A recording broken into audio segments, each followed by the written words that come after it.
Muy bien, entonces el tema del día de hoy va a ser el original, ¿sí? Y vamos a hablar de original en general y del original en el caso particular de los originales digitales, que son los que se utilizan hoy en día en toda la industria gráfica, para, lógicamente, llevar a cabo adelante la reproducción de un producto o de una pieza del diseño gráfico de comunicación visual. Como definición, se puede decir que el original es un montaje matriz, ¿sí? Un montaje matriz significa que se monta, se compone, se produce todos los elementos que lo componen, y es una matriz porque es el molde, ¿sí? De alguna manera, a partir del cual vamos a llevar adelante la reproducción del producto que diseñamos a partir o con la utilización de los distintos procedimientos de producción o reproducción que ya estuvimos estudiando. Entonces, este montaje matriz puede ser manual o digital. Lógicamente que ya a esta altura del partido es muy raro o casi no se utiliza prácticamente el montaje manual, que era algo muy común hace 30 años atrás, por ejemplo, donde los originales se realizaban en forma completamente manual en una mesa de montaje. Y de ahí viene también la definición, o sea, el montaje es porque el original se hacía en una mesa de montaje, que es una mesa que tiene un vidrio y que está iluminada por detrás, donde los diseñadores o las personas que trabajan en preimpresión realizaban el montaje de imágenes, textos y gráficos para luego realizar ya sea las separaciones de color, como por ejemplo películas gráficas, copiados de la forma impresora, ¿sí? Para los distintos sistemas de impresión, como puede ser Computer to Plate para offset, Computer to Flexoplate para flexografía, Computer to Cylinder para rotograbado, o CTS, Computer to Screen, para impresiones en serigrafía, o la impresión ya directa digital que se puede realizar a partir de un original digital enviándolo directamente a una impresora digital que puede ser láser, chorro a tinta u otra tecnología de impresión de la que se utilizan hoy en día, como por ejemplo el offset digital, el positivado digital, transferencia térmica u otra tecnología que se pueda utilizar para reproducir ese original. Entonces, el original es el montaje o composición, también podríamos llamarlo, a partir del cual se realizarán las separaciones de color, la obtención de las películas gráficas, ¿sí? O la impresión digital directa, como por ejemplo impresoras digitales, que ya lo estuvimos nombrando, o la obtención de la forma impresora por alguno de los métodos directos, ¿sí? En el caso de que utilicemos películas gráficas, ¿sí? ¿Recuerdan el proceso de producción, ¿sí? El proceso de producción en la industria gráfica? Si utilizáramos películas gráficas, haríamos el copiado de la forma impresora por el método del fotograbado, o sea, utilizando la película, una forma de impresora fotosensible y una insoladora. Sin embargo, hoy ya la mayoría de las imprentas o la industria gráfica utilizan los medios de obtención directa de la forma impresora, como son el CTP, el CTFP, CTC o CTS. ¿Sí? De eso vamos a hablar un poco en la clase que viene, para que veamos también después, de acuerdo al tipo de producto y al sistema de impresión que se necesite para ese producto, cuál de los métodos de impresión vamos a utilizar y cómo se obtiene la forma impresora para cada uno de ellos.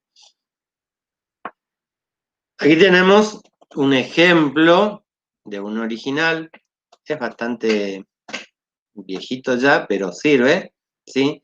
Un original de un folleto de oferta académica de la Universidad Nacional de Misiones que tiene todos los elementos técnicos y los elementos del diseño, como que puede servirnos como ejemplo de, y que vamos a utilizar en la clase de hoy como ejemplo de qué es y cómo se compone un original.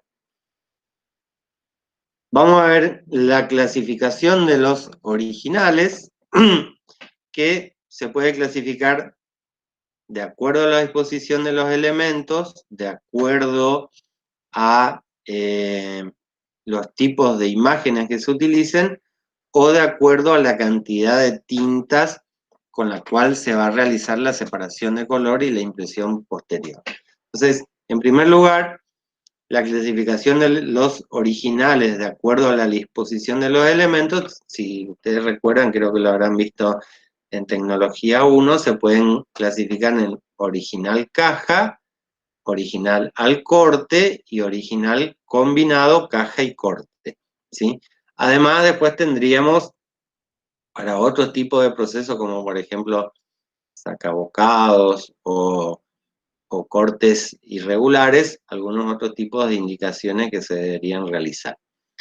¿Qué es un original caja? Es un original que tiene de alguna manera, podríamos decir que tiene un margen sin imprimir y todos los elementos que componen el diseño estarían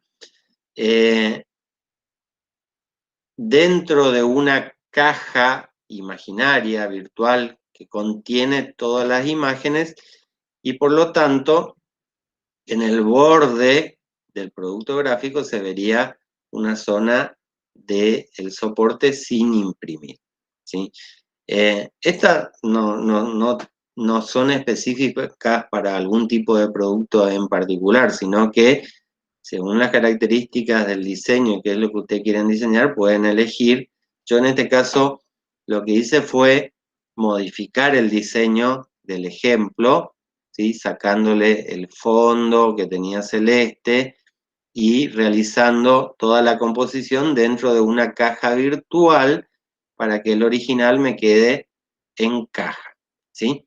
Entonces un original en caja tendría alrededor, ¿sí?, de la pieza de diseño un margen, ¿sí?, un espacio sin impresión o un borde que resultaría en el corte del papel en la zona blanca. Acá podemos ver dónde están las guías de corte, ¿sí?, que nos indican que la pieza de diseño que tenemos acá se va a quedar contenida dentro de una caja virtual. Cuando el original es al corte, los 4 bordes, o todos los bordes, en el caso de que fuera, por ejemplo, una pieza irregular que tuviera un sacabocado, todos los bordes de la imagen o de los elementos del diseño estarían llegando hasta el borde del papel. Entonces, por eso se llama original al corte, porque todos los elementos o algunos de los elementos, como por ejemplo las imágenes, ¿sí?, especialmente las imágenes o los fondos de color, estarían hasta el borde del formato final del diseño que hemos realizado. ¿Qué hay que tener en cuenta en estos casos? La demasía o sangría o sangrado que debe dejarse sobresaliendo el lugar donde se va a cortar, por un lado, y un área o margen de seguridad para los elementos gráficos por el otro. La sangría que se suele utilizar, dependiendo del sistema de impresión, puede ser de alrededor de 3 a 5 milímetros por fuera del área de corte, ¿sí? O sea, desde donde se corta hay que dejar una sangría de al menos 3 milímetros hasta un máximo de 5 para no estar desperdiciando demasiado soporte claro, o sea, para no desperdiciar material, tampoco se debe dejar una sangría o un sangrado exagerado, salvo caso que por el formato del material que estamos utilizando tengamos mucho desperdicio, mucho borde, podemos hacer esta sangría un poco más grande. Pero no es necesario técnicamente. ¿Cuál es la función de la sangría? Que al emparejar el soporte para realizar el corte o el troquelado o el sacabocado en la máquina troqueladora, si hubiera algún error de ya sea emparejamiento del papel o registro de la guillotina o de la máquina troqueladora, no se perciba en el borde de un diseño que debería estar impreso al borde algún área sin imprimir, ¿sí? O sea, si yo estoy diseñando un producto donde quiero que la imagen que estoy utilizando esté hasta el borde de la hoja del papel o del plástico, del producto que sea, o un gráfico o un fondo que llegara hasta el margen, lo que no debe ocurrir es que por un error de corte o por un error de registro se vea un borde blanco sin imprimir. ¿Tá? ¿Para qué se utiliza el área de seguridad? Porque también, por este mismo motivo, vamos a suponer que este texto que estamos viendo en el ejemplo estuviera exactamente en el borde del papel y si las hojas no se pueden emparejar correctamente, o en la troqueladora que estoy utilizando un pliego entra un poquito fuera de registro, que no se corte un pedazo del texto, ¿sí? Entonces a esto se le llama área de seguridad, o sea, el espacio o el margen que se debe dejar, que debe ser como mínimo igual a la sangría que se deja hacia afuera, porque si hubiera un error de corte no queremos cortar una letra o parte del texto o una parte de la imagen que sea importante. Vamos a suponer que este señor que está escribiendo en el pizarrón tuviera la mano acá del otro lado en el borde y de alguna manera por un error de corte estuviera cortando un pedazo de su mano o un pedazo de la imagen que sea importante. Entonces, los originales al corte siempre tenemos que tener en cuenta que hay que dejar la sangría, esto es obligatorio, o sea, no, un error muy común que cometen los diseñadores en general y los estudiantes de diseño es no dejar la sangría para el corte y generalmente, aunque fuera, miren, les digo, un pelo de error de registro que es muy habitual, o sea, en una guillotina que corta 500 hojas simultáneamente, sería muy fácil, es muy habitual que haya errores porque el emparejamiento de las 500 hojas de papel a veces no es tan preciso, alguna hoja queda desplazada, y si el error de corte o la guillotina tuviera un error en la escuadra o en la perpendicularidad de la hoja, podría hacer que la primera hoja de arriba corte bien, pero la última que está abajo en la pila esté desplazada. Y si hubiera un pelo de error en esta guillotina, lo que sucedería es que ese bordecito blanco que tiene el tamaño de 0,01 milímetro sería visible, perceptible, y eso se vería como un error en el diseño. Entonces, la sangría siempre tienen que dejarla cuando hay una imagen al corte. De hecho, siempre piensen que si van a obtener la imagen fotográfica y va a ir al corte, que esa imagen va a ser recortada de alguna manera al menos 3 o 5 milímetros y también tenemos que tener en cuenta cómo está hecha la composición de la imagen para no cortar después una parte que sea importante. Los textos nunca se ponen al borde, siempre se deja, o textos o gráficos, siempre se deja un área de seguridad de al menos 3 o 5 milímetros, que vendría a ser como una especie de margen. Por lo tanto, podríamos decir que siempre los textos deberían estar en caja, ¿sí? Y las imágenes y los gráficos podrían estar al corte. Y por último, de los 3 tipos de originales, de acuerdo a la disposición de los elementos, tendríamos el original combinado. El original combinado es aquel que puede tener un lado o 2 lados, o hasta inclusive 3 bordes que tienen imágenes al corte, o gráficos o imágenes al corte, y algún lado o 2 lados o 3 lados que no lo tengan, ¿sí? En este caso lo que estamos viendo en el ejemplo es que como que la contratapa del folleto estaría con las imágenes o los gráficos utilizados en caja, no tendría ningún elemento que esté dispuesto al corte, y en el caso de la tapa o el frente, tendría las imágenes y el fondo de color al corte. Siempre tengan en cuenta que en todos estos casos, el margen o área de seguridad es importante en el diseño, en la composición, y que aquellos elementos que van a ser cortados en el borde tengan la sangría o sangrado correspondiente. Esto es lo más importante respecto a la disposición de los elementos dentro de un original.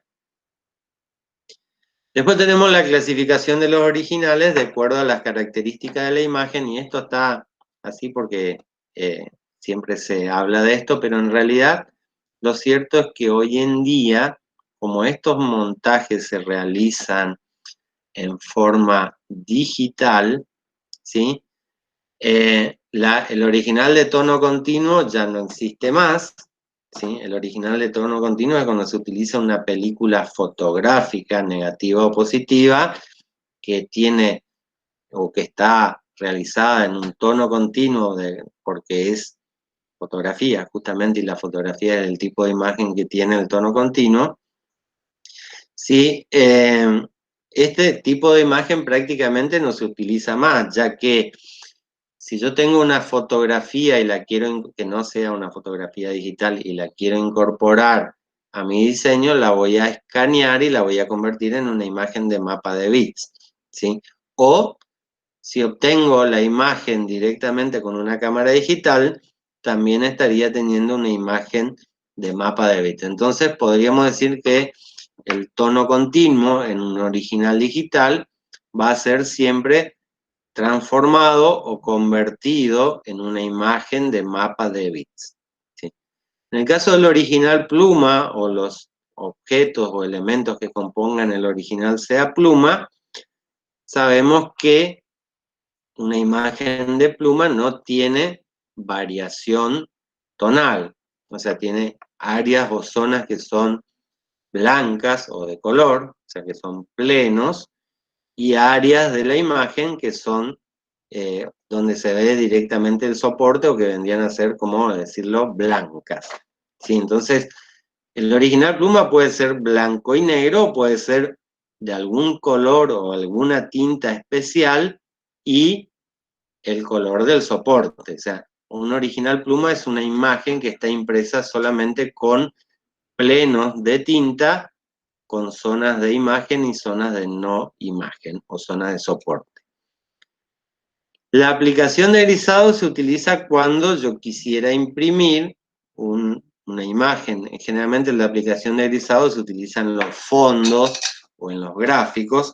Cuando yo quiero imprimir una imagen con escalas de grises, pero predeterminada. O sea, yo digo, quiero que tenga un fondo del 10% de gris, o el 10% de magenta, o 10% de cian, magenta, amarillo y negro. O sea, en realidad lo que estoy haciendo es seleccionar de la paleta de colores la escala o el valor tonal de la tinta que estoy utilizando, y para luego poder imprimirla como una imagen de grises, ¿sí? Que puede ser, como les decía, grises con tinta negra, o aplicación de grisados también con tintas de colores. O sea, puedo hacer una aplicación de grisado con una tinta Pantone especial o con alguna de las tintas de la paleta, o sea, de la paleta CMYK. El original de medios tonos es el original que está tramado, ¿sí? Podríamos también decirlo que es una escala de grises o una imagen que está tramada de acuerdo a lo que vimos en la clase anterior cuando hablamos de la reproducción del color. O sea, para poder imprimir una imagen fotográfica, una imagen fotográfica o algún tipo de fondo que quiera hacer, lo que necesito es tramar la imagen, llevar adelante el proceso de que se denominaba antes autotipía, que hoy en día se denomina rasterización o tramado. Raster o trama es exactamente es lo mismo. O sea, una imagen rasterizada que tendría una trama para lograr la variación tonal de la escala de grises. Como les decía antes, esta clasificación que estamos viendo en pantalla es una clasificación que ya tiene muchos años, más de 30 años seguro, y hoy en día sustituiríamos entonces la imagen de tono continuo por la imagen de mapa de bits, ¿sí? El original pluma se mantiene porque es un original donde solamente utilizo tintas plenas. El de aplicación de grisado donde utilizo una paleta de grises para reproducir una imagen, y el más común de todos, que se utiliza prácticamente siempre, es el original de medios tonos, ¿sí? La mayoría de los originales hoy en día, o sea, el ejemplo que estuvimos viendo anterior, este ejemplo de acá, está compuesto simplemente por imágenes pluma, que son los gráficos, tanto el color azul o cian como los textos, ¿sí? Y algunos otros gráficos que están componiendo este diseño son imágenes pluma. Las imágenes fotográficas son imágenes de medios tonos, aunque sean a color o sean a una sola tinta en escala de grises, y podríamos de alguna manera utilizar, si quisiéramos, en este caso, un fondo de un porcentaje de trama de cian, que podríamos decir que es una aplicación de grisados, o también podemos ver en estos gráficos de los mapas que se ven aquí que tienen aplicaciones de grises. En la práctica, las aplicaciones de grises se convierten a medios tonos, ¿sí? Entonces, hoy en día un original digital estaría compuesto por imágenes plumas e imágenes de medios tonos o imágenes tramadas, ¿está? En pantalla lo que vamos a ver son imágenes de mapa de bits para las imágenes digitales, que luego, cuando realizo el proceso de rasterización para copiar ya sea la película gráfica o la forma de impresora, en ese momento se realiza el tramado de la imagen y todas las imágenes de mapa de bits se van a convertir en imágenes de medios tonos. Eso lo vamos a ver la clase que viene con más detalle cuando veamos los sistemas de preimpresión para obtención de la forma de impresora. Los elementos técnicos que componen un original, o sea, además de imágenes, gráficos y textos, ¿sí? Y la clasificación de originales de acuerdo a la característica de la imagen y de acuerdo a la disposición de los elementos, tenemos elementos técnicos que deben utilizarse en un original para poder llevar adelante, lógicamente, la realización de las películas gráficas o las formas impresoras, el copiado de la forma impresora. Y después, por supuesto, la reproducción de ese original con algún procedimiento de impresión. Las guías de registro, ¿sí? Las guías de registro se utilizan para imprimir a 2 o más tintas, ¿sí? Y en algunos casos se podría utilizar también algún tipo de guía de registros para posicionar la impresión en la superficie del soporte que voy a imprimir. O sea, por ejemplo, centrarlo, imprimirlo al borde, ¿sí? Puedo utilizar algún tipo de marca de registro para determinar en qué lugar se van a realizar o se va a realizar la impresión. Aunque para ello generalmente se utiliza las guías de corte que ahora vamos a ver. Las guías de registro se utilizan para registrar la impresión o sobreimpresión de un color sobre el otro en la impresión de bicromías, tricromías, cuatricromías o policromías, o sea, cuando se utiliza más de una tinta para la impresión, y lógicamente se utilizan en máquinas de cada tinta o cada color se imprime en un cuerpo distinto. Si mi original es para impresión digital y voy a imprimirlo con una impresora láser o con una impresora chorro de tinta, no es necesario que utilice guías de registro. Las guías de registro son para imprimir en offset, en serigrafía, probablemente en algunos casos sí, en otros no, en tampografía, en flexografía o en rotograbado. Y siempre se utilizan para el registro de la sobreimpresión de un color sobre el otro para que la imagen esté debidamente compuesta según la separación de color que realizamos. Si yo utilizara más de 4 tintas, tendría que tener, lógicamente, una guía de registro para cada tinta, 5, 6, 8 tintas, y la manera de hacerlo es que esta guía de registro tenga lo que se denomina, ya sea en cualquier programa de edición como Corel, Illustrator, InDesign, lo que se denomina el color de registro. O sea, el color de registro es un color o un relleno que estaría compuesto por todos los colores que se utilizan en el original, y esto lo hace el programa, ¿sí? Ya sea Illustrator u otro, lo hace automáticamente. O sea, cuando yo selecciono color de registro, lo que va a hacer el programa es pintar de alguna manera ese objeto que es la guía de registro con todos los colores o tintas utilizadas. Si es MK, va a estar compuesta por cian, magenta, amarillo y negro, y si tuviera algunas tintas especiales o 2 tintas o lo que fuera, estaría compuesta por las tintas que estoy utilizando en ese diseño.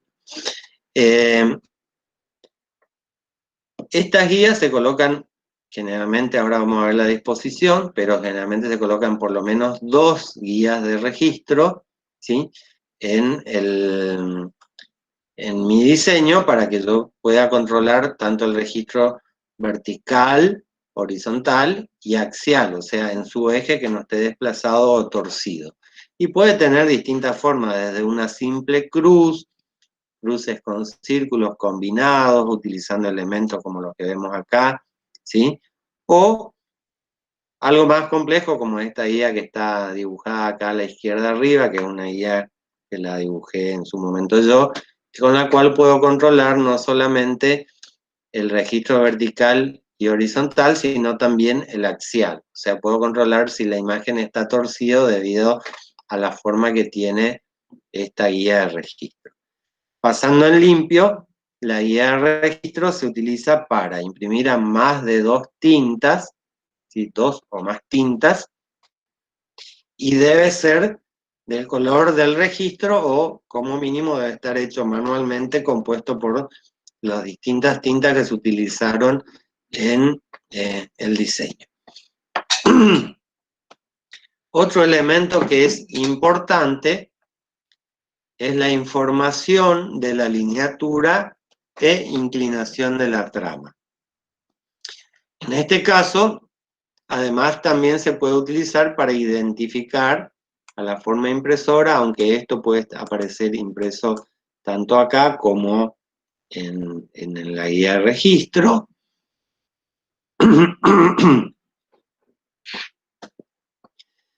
Y lo que estamos informándole al impresor es, en principio, cuál es el color que tiene que imprimir, ¿sí? Por ejemplo, la chapa o cliché o cilindro del magenta va a tener escrito magenta, ¿sí?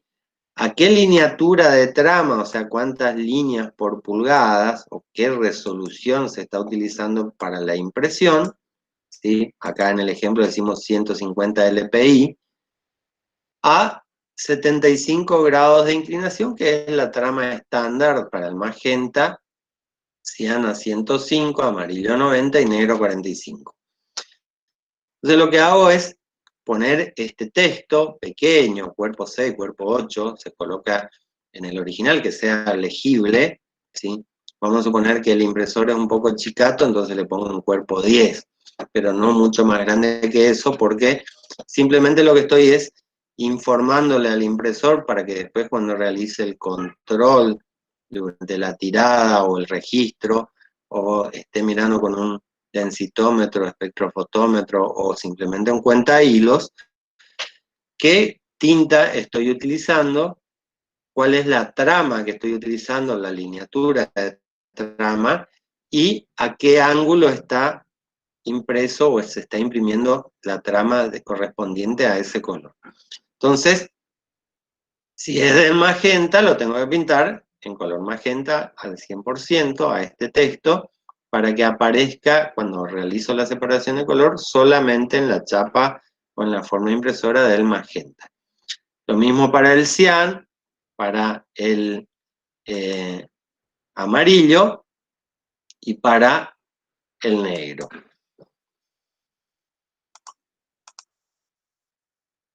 Las guías de corte son otro elemento indispensable, o sea, este elemento no puede faltar nunca en un original que se imprima en alguno de los procedimientos habituales, ¿sí? Especialmente en el offset a pliegos o hasta inclusive en la impresión digital electrofotográfica, ¿sí?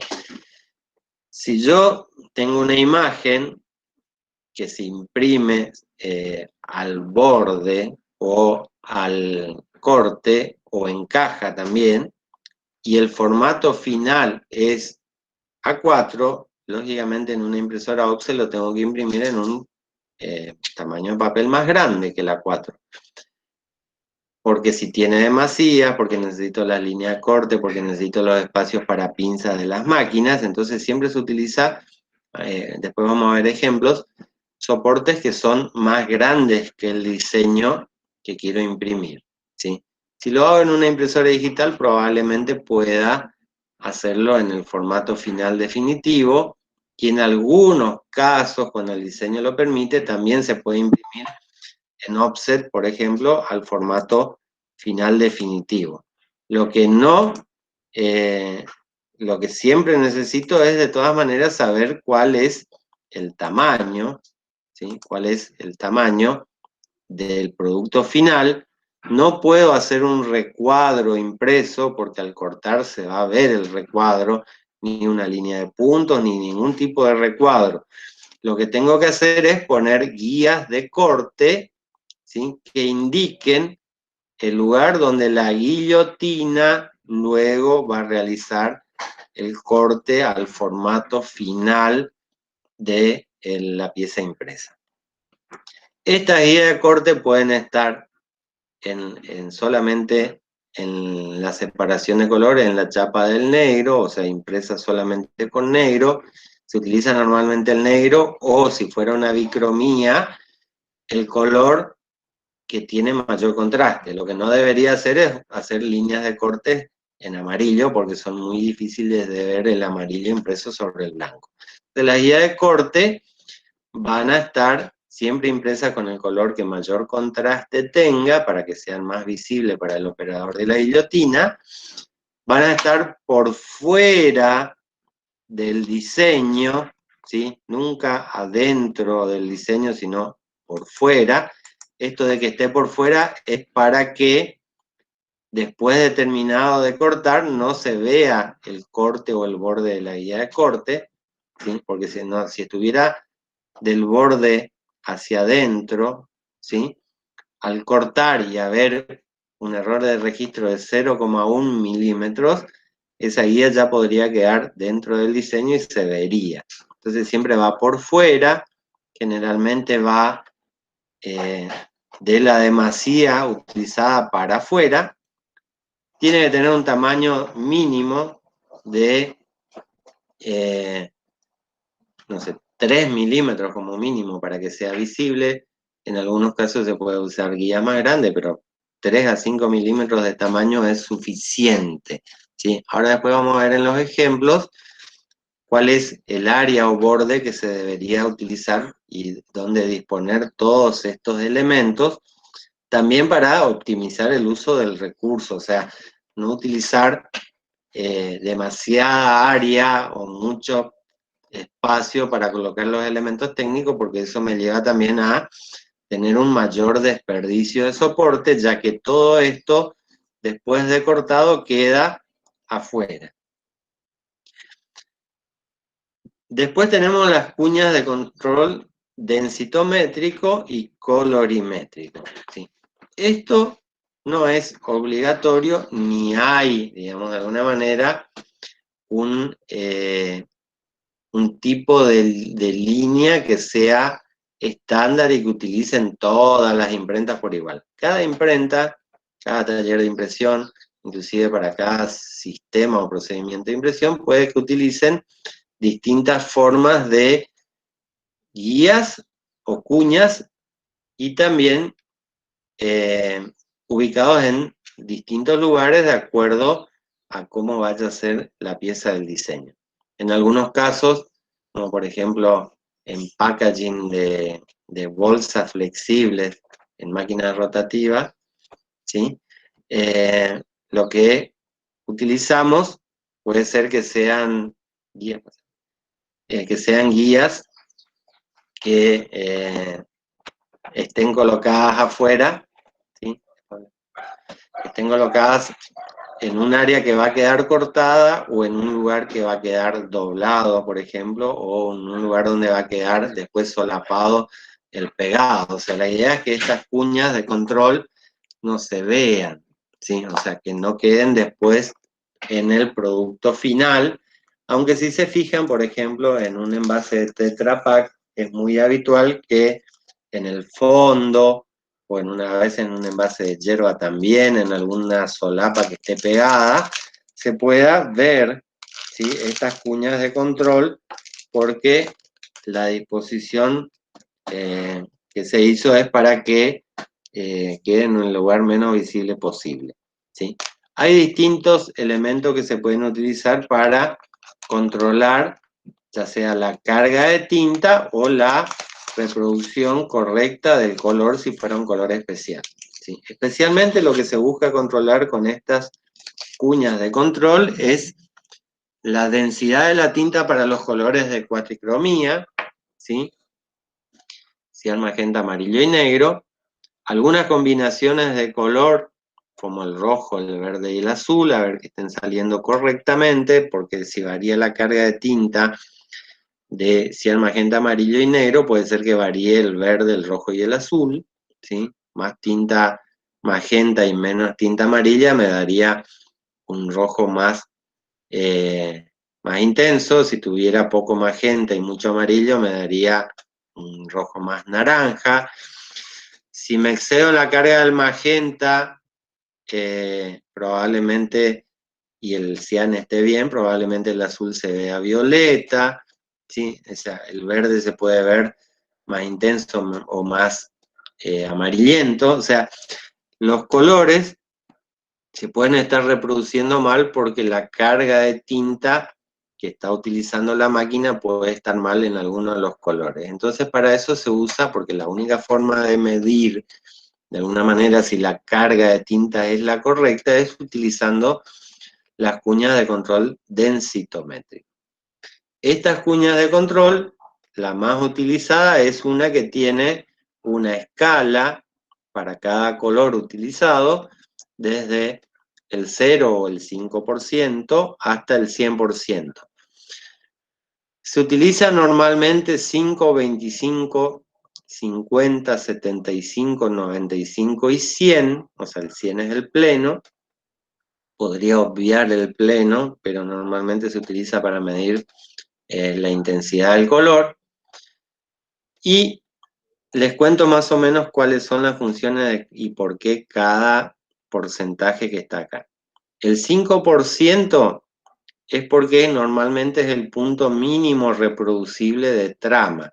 Entonces, si fuera offset, por ejemplo, o si fuera inclusive flexografía, en realidad para cualquier sistema de impresión de los convencionales, offset, flexo o rotograbado, puedo tener el problema de que ese punto que debería estar visible, o sea, que debe aparecer en la impresión porque es el punto, normalmente el punto de umbral, o sea, el punto más pequeño que se puede reproducir, el 5%, sí, con esto también le estoy diciendo que nunca utilicen fonditos del 3%, por ejemplo, de un color, porque eso no sale directamente en offset o en flexografía, tal vez en rotograbado sí, aunque es muy difícil.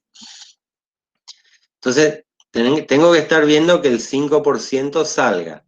El más complicado es el offset, porque si en el offset hay un poco de exceso de agua en el mojado de la chapa, es probable que el agua se lleve la tinta de los puntos más pequeños y ese 5% no estaría imprimiendo. Entonces, es importante que tenga ese 5%.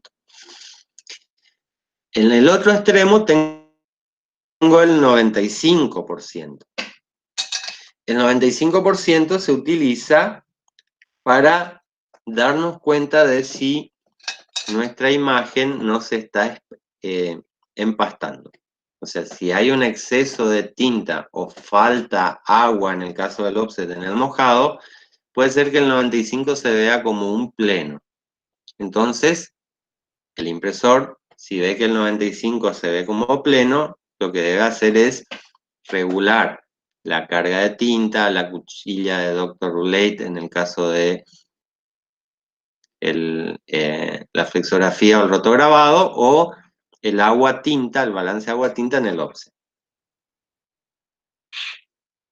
El 50% se utiliza porque es el lugar más fácil de ver el equilibrio, o sea, en una trama del 50% el punto cubre la mitad del espacio. O sea, el 50% de la superficie del soporte está cubierto por la trama. Por lo tanto, es muy fácil mirar con el cuentahilos o con un elemento de control como un densitómetro y determinar si esa trama del 50% se está imprimiendo bien.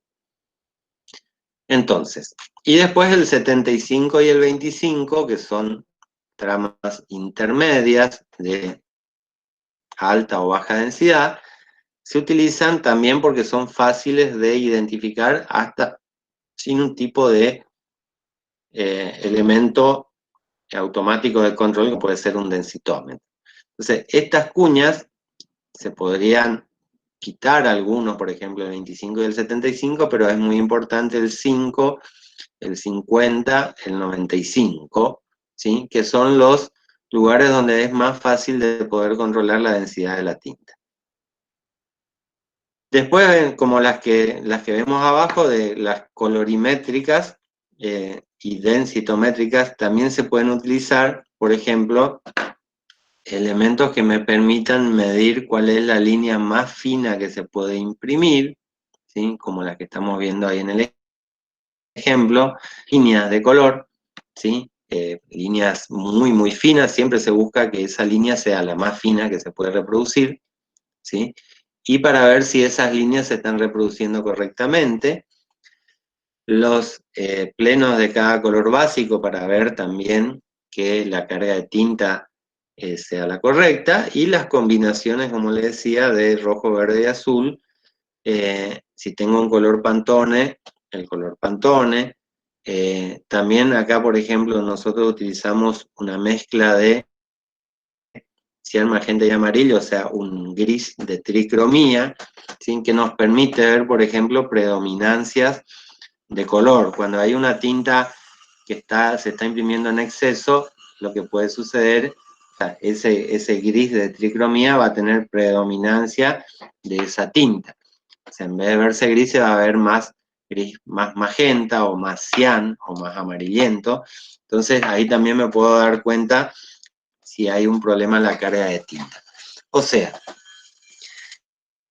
las cuñas, resumiendo, las cuñas de control colorimétrico y densitométrico se utilizan, digamos, cada taller, cada imprenta, cada procedimiento de impresión en cada industria gráfica, van a tener sus modelos de cuñas o vías estándar, ¿sí?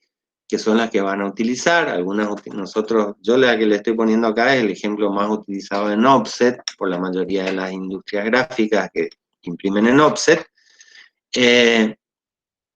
Y se utilizan para controlar especialmente la carga de tinta y la reproducción del color. El tamaño de estos rectangulitos, ¿sí? Que estamos viendo, o cuadraditos que estamos viendo ahí, no deberían, o sea, deberían ser de alrededor de 5 milímetros por lado. O sea, cada cuadrado que estamos viendo ahí debería tener alrededor de 5 milímetros de lado. No mucho más grande, o sea, si es un densitómetro ya puede medir en un área de 5 por 5, y para verlo con un cuentahilo también es suficiente. Hacerlo muy grande, o sea, nuevamente igual que las guías de corte y las de registro, si las hago muy grandes estaría desperdiciando soporte.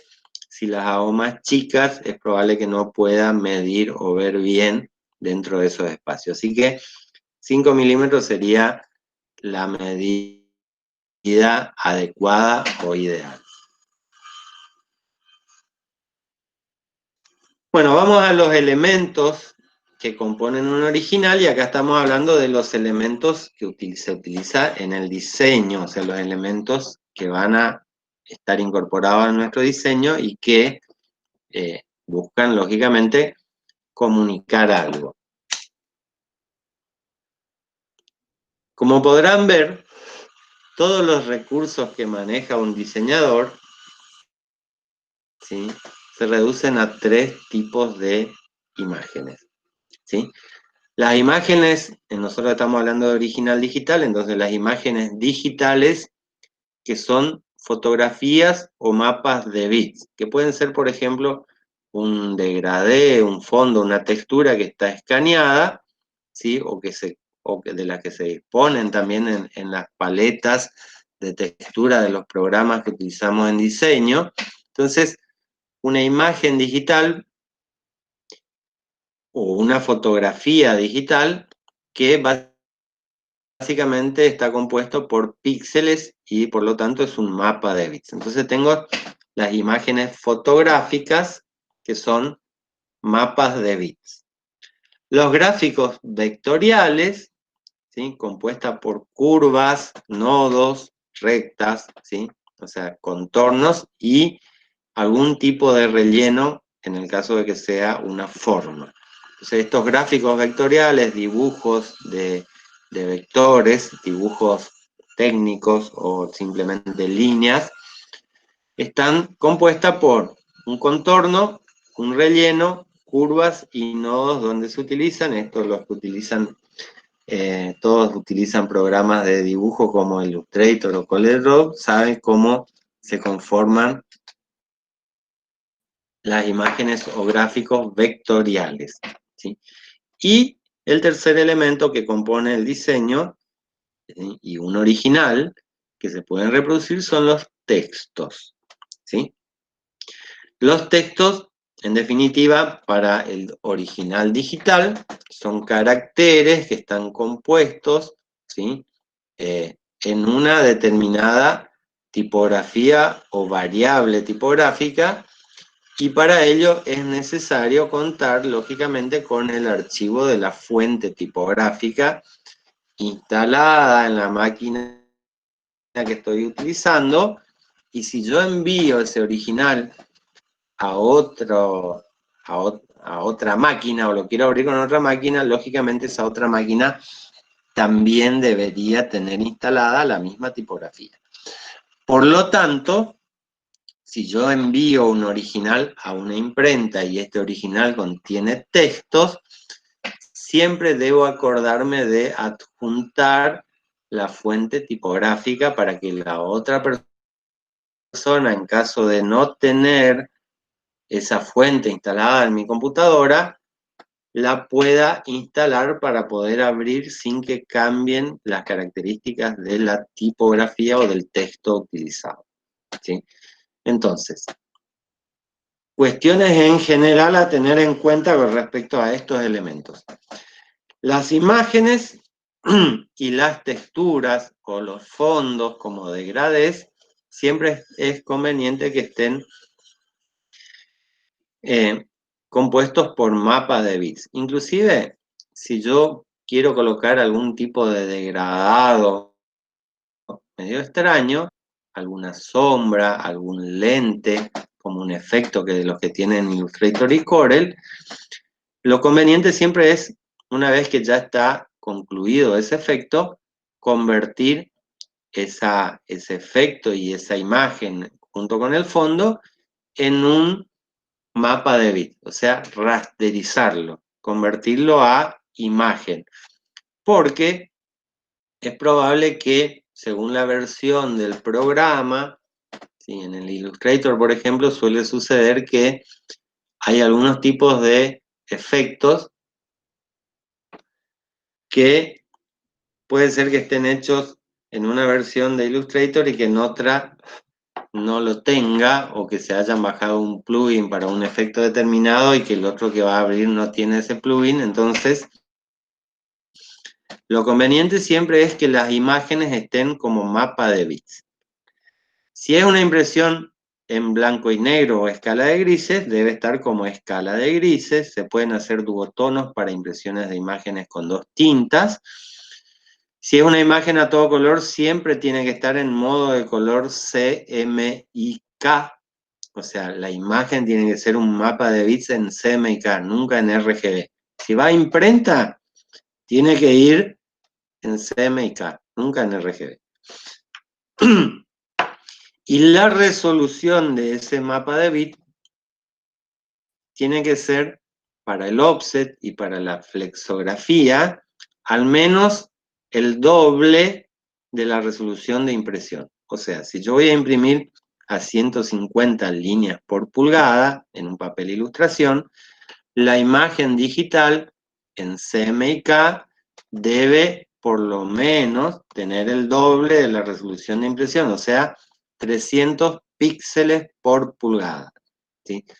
Imprimo a 150 LPI, la imagen tiene que ir a 300 píxeles por pulgada. Si imprimo a 100 LPI, por ejemplo, un diario, la imagen tiene que estar a 200 píxeles por pulgada como mínimo, ¿no? Si la impresión es a 133 LPI o a 120, ¿sí? Siempre la imagen que utilizo debe tener la resolución de al menos el doble, ¿sí?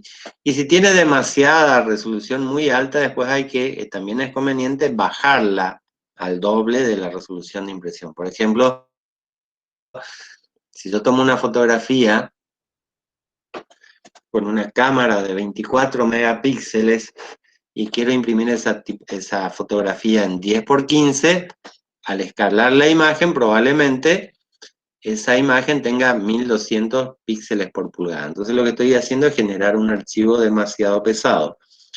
Lo que me conviene hacer es remuestrear esa imagen a 300 píxeles por pulgada para que el archivo no me quede muy pesado. Lo habitual en offset, lo que suele hacer todo el mundo en offset y en impresión digital, es mandarle todas las imágenes a 300 píxeles por pulgada de resolución, aunque se imprima a 100, a 120, a 133 o a 150. Es como una manera de decir, me aseguro que la imagen tenga buena calidad en cuanto a la resolución, ¿sí? Y que se reproduzca correctamente, ¿sí? Entonces también puede ser aceptable que todas las imágenes estén a 300 píxeles por pulgada, ¿sí? Nunca es bueno imprimir imágenes que tengan baja resolución porque se pueden pixelar, pierden detalle, pierden contraste, ¿sí? Entonces, por eso siempre se busca tener una imagen de alta resolución, ¿sí? Los gráficos, lógicamente, son lo menos complicados, se dibujan con curvas, rectas o nodos, y nodos, perdón. Se compone de gráficos, ya sea una simple línea, un rectángulo, un borde redondeado o una forma compleja. Se determina cuál es su trazo, o el trazado o el borde, la línea del borde, si tiene o no tiene, de qué color es esa línea, siempre utilizando la paleta CMYK, o si estuvieran imprimiendo a 2 tintas, Pantone, tienen que utilizar siempre esas tintas en toda la composición. Y el relleno, ¿sí? Y el relleno de ese gráfico puede ser porcentajes de trama de los colores CMYK o los colores especiales que estoy utilizando, o directamente imágenes plumas o plenos, ¿sí? La tipografía, hay 2 políticas básicamente que llevan adelante las industrias gráficas con respecto a la tipografía. Una es, la más utilizada, es que el diseñador envíe todo convertido a curvas. O sea, en el caso de Illustrator vendría a ser como la tipografía o los textos como contorno. Crear contornos en Illustrator, convertir a curvas en Corel, ¿sí? Y cuando trabajo en InDesign, por ejemplo, no tengo esa posibilidad. Lo que tengo que hacer es después generar un PDF donde las fuentes se convertirían en contornos. La otra política que se utiliza en otras imprentas es que el diseñador envíe los textos como textos, ¿sí? Sin convertir a contornos o a curvas, y adjuntar los archivos de las fuentes utilizadas. O sea, si yo utilizo, por ejemplo, Frutiger Roman 55, si yo envío ese original a la imprenta, debo adjuntar el archivo de la fuente Frutiger Roman 55. ¿Cuáles son las ventajas y desventajas de una u otra política de fuentes? Es que, por ejemplo, si yo mando todo como curvas, la ventaja que tengo es que me aseguro de que en la imprenta o el que hace CTP o en algún momento de abrir y cerrar el archivo, no me cambie ninguna tipografía, ninguna característica del texto, porque ya esos textos no están más como texto, están como gráficos. ¿Cuál es la desventaja? Si, por ejemplo, la persona que hace preimpresión detecta que hay un error de ortografía, ¿sí? Por ejemplo, que falta un acento, falta una letra, hay un doble espacio o hay una letra que no tiene espacio, o sea, cualquier error en la composición del texto no se puede corregir una vez que está convertido a contornos o a curvas, ¿sí? Entonces, ahí hay que evaluar cuál es la política que utilice la imprenta, y si le dicen me mandás todo convertido a curvas, tenés que mandar todo convertido a curvas, controlar y asegurarse eh, de que el diseño, ¿sí?, está completamente terminado, que no tiene ningún error, porque después ya no se podrán corregir más los textos, ¿sí? Con la otra opción tenemos la desventaja de que si no nos acordamos de enviar la fuente, es probable, o el RIP o la máquina que utiliza la imprenta para abrir el archivo no tiene instalada esa fuente, nosotros no se la enviamos, y que el que hace preimpresión dice, bueno, a mí no me importa, si no me envió la fuente, se jode. Entonces tengo el riesgo de que la fuente puede cambiar, la composición puede cambiar completamente del texto si cambia la fuente, y ahí podemos tener ese tipo de problemas. Hay imprentas, como en el caso de la mía, que nosotros pedimos que O sea, cualquiera de las dos formas. Si me envías el texto como texto, me tenés gráficas utilizadas. Si estás seguro de que no tiene ningún error, me podés enviar todo convertido a contorno, ¿sí? Cuestiones generales con el texto, hay que tener en cuenta cuál es el tamaño mínimo reproducible, tratar de no imprimir textos sobre imágenes fotográficas, textos calados, porque si hay errores de registro puede haber, el texto puede llegar hasta desaparecer o a verse todo borroso. Tratar de no utilizar textos compuestos con colores de muchas tintas, o sea, usar, por ejemplo, preferentemente colores plenos, como el cian, el magenta, amarillo, negro, rojo, verde o azul.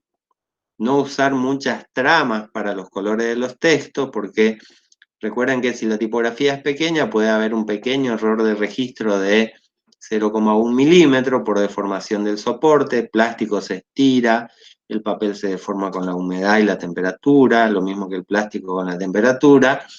Entonces puede haber errores de registro siempre en una impresión industrial. Y eso significa que si el texto es muy pequeño o está compuesto por muchos colores o está impreso, o sea, está compuesto sobre una imagen fotográfica, puede llegar a tener problemas en su reproducción. Pueden ver después en los ejemplos que tienen en el catálogo, textos calados, por ejemplo, sobre imágenes que se ven borrosos, pueden ver textos de colores raros, digamos, compuestos por 3 o 4 tintas tramadas, que se ven también como fuera de registro o borrosos. Entonces, siempre lo conveniente es que los textos sean imágenes pluma, que estén impresos en lugares donde se puede leer bien. Si son textos calados, tener en cuenta el contraste y sobre qué va calado, que no tengan colores muy raros, digamos, para la legibilidad, el mejor texto y el que mejor se lee es el texto en negro, ¿sí? Pueden usar colores para los textos, sí, pueden usarlo, pero traten de que sean los colores básicos en lo posible, y si realizan textos de colores, bueno, tengan en cuenta de otros colores, digo, compuestos, por ejemplo, cian, 20 de cian, 50 de magenta, 10 de amarillo y 35 de negro. Bueno, es un texto que va a ser un color medio raro, que va a estar completamente tramado, ¿sí? Para poder imprimirlo, la separación de color se trama, y puede ser que se vea como una mancha borrosa en la impresión y no como un texto legible. Entonces, a veces hay que dejar de lado la estética y priorizar la legibilidad. Si el texto es negro, ¿sí? Tiene que estar solamente con la tinta K, no puede tener cian, magenta, amarillo y negro, sino que imprimirlo directamente con la tinta negra. Puede ser negro pleno o un porcentaje de negro como 80, 90, un grisado, que se lee igual muy bien, ¿sí? Y si está sobre una imagen, ese texto debe sobreimprimir a la imagen, o sea, se debe sobreimprimir sobre la imagen de fondo. O si está impreso sobre un color de fondo, también debe estar sobreimprimiendo al fondo. Después vamos a ver esos detalles cuando vayamos corrigiendo los trabajos. Por último, vemos los originales de acuerdo a la cantidad de tintas. O sea, un original puede estar hecho a una tinta con imágenes plumas, aplicaciones de grises o escalas de grises, y esa una tinta puede ser cualquier tinta, ¿sí? O sea, no piensen en un original a una tinta tiene que ser solo negro. Puede ser en blanco y negro o escala de grises, disculpen, o puede estar impreso con tintas de distintos colores, ¿sí? Tanto los básicos de Pantone o los básicos de cuatricromía, como colores Pantone preparados especialmente. O sea, yo puedo imprimir a una tinta ¿sí? Utilizando tanto escalas de grises de esa tinta como imágenes pluma o como aplicaciones de fondos o grisados. Puedo imprimir a dos tintas donde probablemente gráficos sean de color y las imágenes y los textos sean en negro, o también las imágenes, los textos pueden ser del color especial. La imagen puede ser escala de grises o duotono, o sea, puedo hacer duotonos con el Photoshop y poder incorporarlos en mi diseño como una imagen impresa con dos tintas. Puedo imprimir un diseño con 4 tintas, en ese caso se le llama cuatricromía, fotocromía o impresión a todo color sin CMYK. O puedo utilizar diseños donde utilizo 4 tintas para imprimir la imagen o las imágenes, como por ejemplo, se utiliza mucho en packaging, ¿sí? Puedo utilizar colores especiales para fondos o para imágenes, o puedo utilizar también, como una tinta especial, el barniz o la laca UV sectorizada o plena. Entonces, en esos casos son 5 o más tintas, o sea, se llaman policromías cuando se imprimen a más de 4 tintas, y en ese caso, como les decía, puede ser que tenga barniz, laca o tintas especiales de Pantone. Es muy común ver los envases, tanto sea cajitas, etiquetas, envases flexibles, bolsas, que estén impresos con tintas especiales. En rotograbado y en flexografía, las máquinas normalmente ya vienen, generalmente las que se utilizan en la industria del envase son de 6 o de 8 cuerpos o hasta de 10 cuerpos para poder imprimir todos los fondos o los gráficos o las marcas de las empresas con los colores Pantone para que se reproduzcan siempre del mismo color. O sea, que no haya variación de color durante la tirada ni eventualmente en una próxima tirada cuando se vuelva a reimprimir el mismo producto. Si utiliza imágenes a todo color, siempre va a tener CMYK, y puede ser que además de la tinta CMYK se utilicen 2 o 3 o una tinta especial. Bueno, esto entonces es la presentación del tema de hoy. Ahora vamos a ver el trabajo práctico que vamos a hacer de este tema. ¿Se ve la pantalla el cambio de pantalla? ¿Están viendo? Sí, profesor. Bien, bueno, entonces en este caso lo que les presento es el trabajo práctico número 3 y 4, ¿sí? 3 y 4 es la numeración, ya estamos perdidos, pero en realidad el trabajo de investigación que se hacía para los soportes del trabajo 1, más o menos esa es la numeración que estamos llevando, todos esos cuadros que ustedes fueron entregando en el aula virtual. El trabajo 2 es el catálogo, el trabajo 3 es el original, y el 4 la separación de color. Bueno, acá están, después de esto igual les publico en el aula virtual y para que lo puedan descargar, ¿sí? Tiene como objetivo reconocer la importancia del original en el proceso de producción gráfica, conocer los distintos tipos de originales y cuáles son los elementos que lo componen, un poco de lo que estuvimos viendo hoy en la teórica. Y, lógicamente, lo más importante acá del trabajo práctico es elaborar originales digitales para la reproducción de piezas gráficas en los sistemas de reproducción gráfica ya estudiados, ¿sí? Offset, flexografía, serigrafía. Si tiene algún tipo de terminación especial, bueno, veremos cuáles son las indicaciones técnicas que se deben hacer respecto de las terminaciones. El trabajo práctico es individual y lo van a hacer, bueno, acá dice en la clase y en la casa, porque vamos a tener correcciones tipo colgadas virtuales en este caso las próximas semanas, y el tiempo que lo van a dedicar a hacerlo ustedes mismos en sus casas. ¿Cómo va a ser esto? a partir de un trabajo práctico de taller de diseño, dependiendo si ustedes están cursando o cursaron este año taller 2, algún trabajo de taller 2. Si están cursando taller 3, puede ser un trabajo de taller 2 del año pasado o un trabajo de taller 3 de este lado. Puede ser tapa de libro, infografía, folleto, catálogo, afiche u otro, o algún envase si es que alguien diseñó envases o etiquetas. Cualquier trabajo de taller que hayan hecho en taller 2 o en taller 3. No digo de taller 1 porque probablemente ya hayan extraviado los archivos o que tal vez el nivel del diseño de primer año no era por ahí tan complejo como lo de segundo o de tercero. ¿Sí?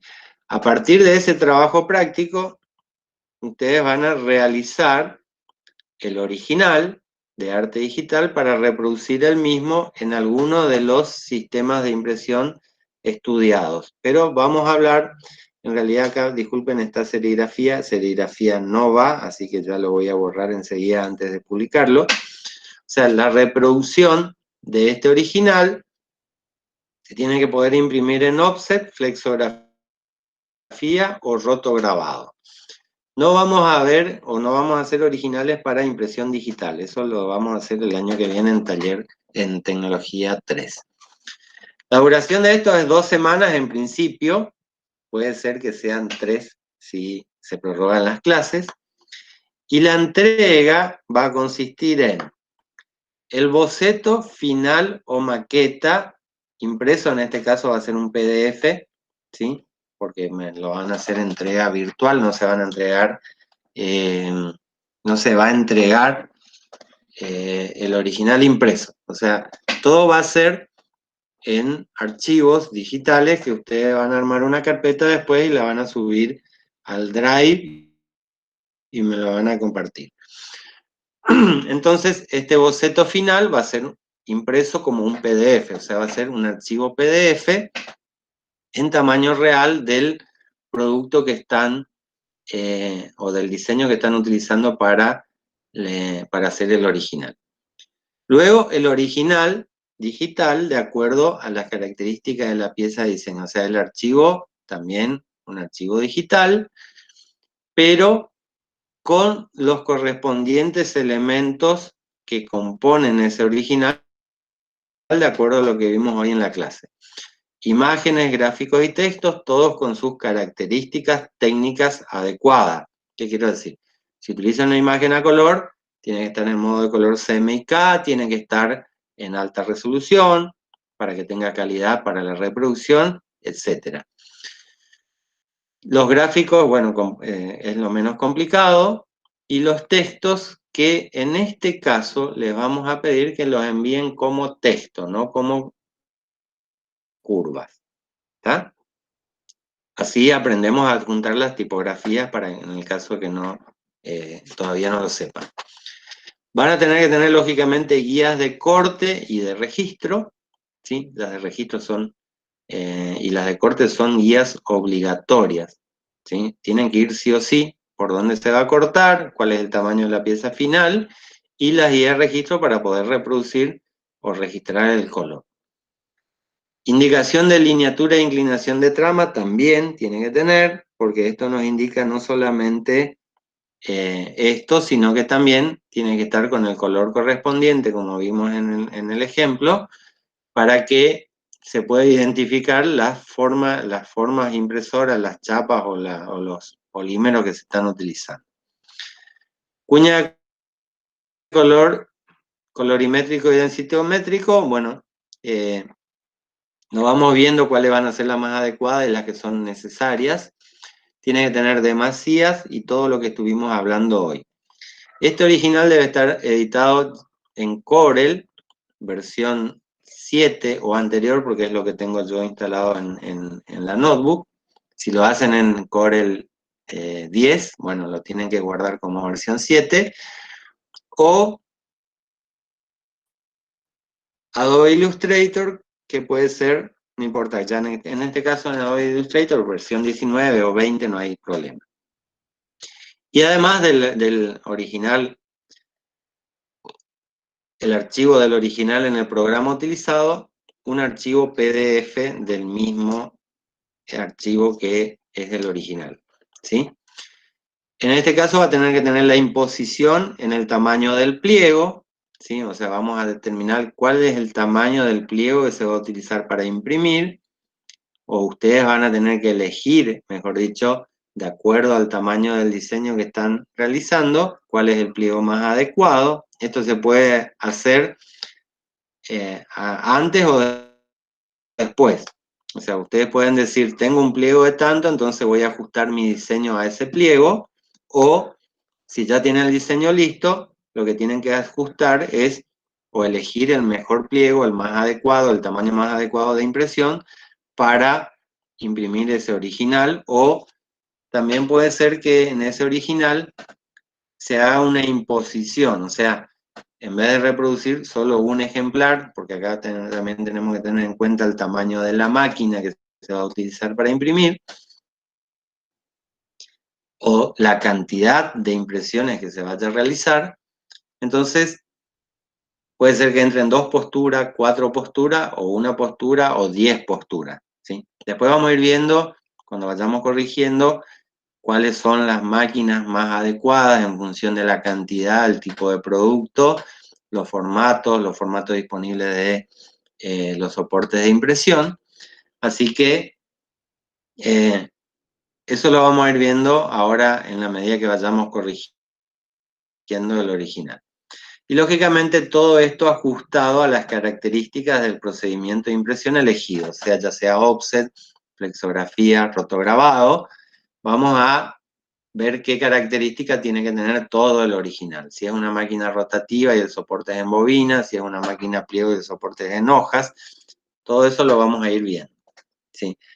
Además tiene que adjuntarnos los archivos de las imágenes digitales utilizadas en formato TIFF y la resolución y modo de color correspondiente.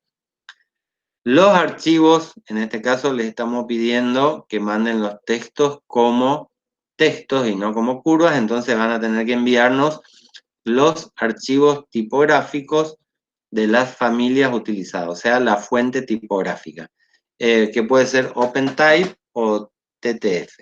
Después, si necesitan ayuda para saber cómo encontrar los archivos fuentes, lo vamos a ir viendo en las próximas 2 clases. También van a juntarnos, esto es el trabajo ya 4, que lo vamos a hacer una vez que el original esté listo y esté bien de color.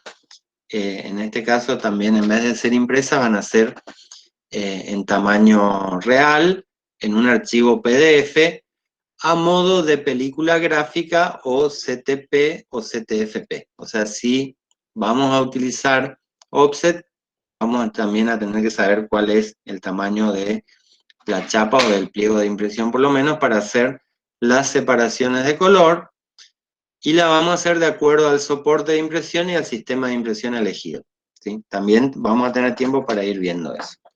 Y además nos van a adjuntar una hoja impresa. Siempre estamos hablando acá, cuando dice impreso, tradúzcanlo a digital, ¿sí? Un archivo que es un pedido o solicitud de trabajo, ¿sí? En ese pedido van a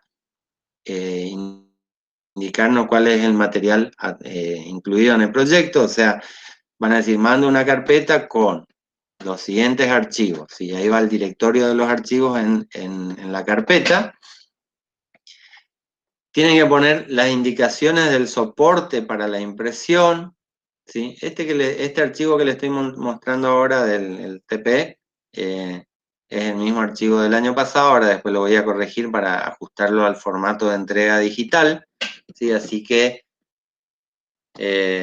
ahora después les comparto y va a estar corregido. Indicar el soporte para la impresión, qué tipo de soporte, papel, plástico, qué tipo de papel, ¿sí? Qué formato se utiliza del papel o del plástico, y qué gramaje o espesor voy a utilizar. Qué procedimiento voy a utilizar y qué resolución de impresión. Cuántas copias o qué cantidad de ejemplares necesito imprimir. aquellas otras indicaciones o características técnicas que se consideren importantes, como para indicarle a la imprenta cuestiones relacionadas con los colores, con el soporte, con las terminaciones, si va doblado, si va barnizado pleno, laca, o sea, todas las indicaciones que sean importantes. ¿Está? Los datos del diseñador y, lógicamente, acá simulamos los datos de un cliente o emisor de mensaje de acuerdo de para quien hayan realizado este diseño o trabajo práctico de taller. Eso es entonces el trabajo práctico que tenemos que realizar. Ahora vamos a cerrar la clase tanto teórica como la presentación del trabajo y vamos a habilitar un tiempito para preguntas, dudas o consultas y vamos a ir hablando de qué es lo que tenemos que hacer para la clase que viene. Así que